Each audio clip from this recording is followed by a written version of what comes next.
दिल्ली की घटनाएं नहीं है। दिल्ली में प्रदूषण के कारक के तौर पर आसपास के राज्यों में पराली जलना भी है। दिल्ली के प्रदूषण के कारकों में आसपास के राज्यों में घट रही घटनाएं और वायु परिवर्तन भी है।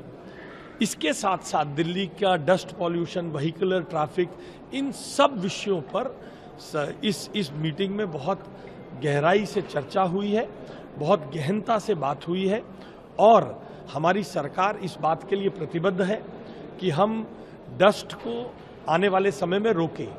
राजनीतिक कारणों से 6 महीने, 8 महीने, 9 महीने पुरानी सरकार पर दोष डालना तो अपने 10 साल के कुशासन को पर्दा डालने का है।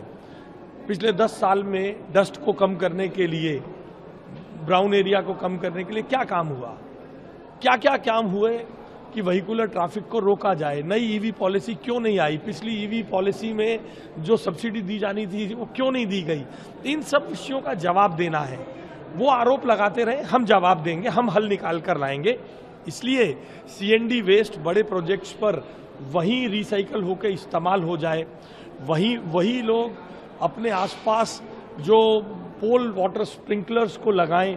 दिल्ली सरकार उसका एक बड़ा टेंडर लेके आने वाली है। बड़े हॉटस्पॉट्स पे पोल वाटर स्प्रिंकलर्स लगाए जाएं ताकि हम इसको बहुत वहीं पर हॉटस्पॉट पे प्रदूषण को रोक सकें। इन सब विषयों पर बहुत डिटेल चर्चा हुई।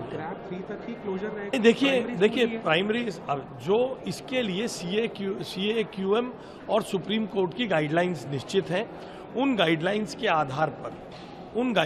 आधार पर हमारी सरकार जो काम हमें करना करेंगे। ग्रैप 3 के इम्प्लीमेंटेशन के साथ ही प्राइमरी क्लासेस में हाइब्रिड पढ़ाई करने का प्रावधान है। उसका तुरंत ग्रैप जारी होते ही हमारा सर्कुलर जारी हो गया है।